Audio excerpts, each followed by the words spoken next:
வணக்கம். எங்கள் நாத்தனார் வீட்டு வந்திருக்கேன். அங்கே சில பர்சனல் இஷ்யூக்காக வந்திருக்கேன். அவ்வளோதான். சும்மா அவங்க வீட்டில் மாடி தோட்டம் இருக்குது. அது சூப்பராக இருக்கும். அதை இன்னொரு வீடியோவில் காமிக்கிறேன். இப்போ வந்து கீழே சைடில் கொஞ்சம் இடம் இருந்துச்சு. அதில் உள்ள இதுதான். நிறைய கீழே மட்டும் ரோட்டன்ஸ்லாம் நிறையா வச்சுருப்பாங்க.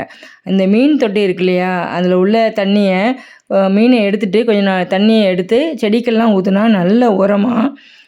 அதனால தான் செடிக்கெல்லாம் ஊற்றிட்டு திரும்ப மீனை வந்து விட்டு புது தண்ணி பாய்ச்சுவாங்க. அதுவும் உங்களுக்கு ஒரு நியூஸ் அதுதான். அப்புறம் சின்ன சின்னதாக நிறைய செடி அவங்களுக்கும் சரியாக இப்போ கவனிக்க முடியல. ரொம்ப நல்லாயிருக்கும் அவங்க வீட்டை சுற்றியுமே வீடே அழகாக இருக்கும் பார்க்குறதுக்கு. வீட்டை சுற்றி நல்லா கார்டன் இருக்கும். நான் ஒரு சைடில் உள்ளதை மட்டும்தான் காமிக்கிறேன். முருங்கை மரம், பப்பாளி, அப்புறம் எலுமிச்சை பாருங்கள் எவ்வளோ அழகாக காய்ச்சிருக்குன்ட்டு. மறக்காமல் சப்ஸ்கிரைப் பண்ணுங்கள்.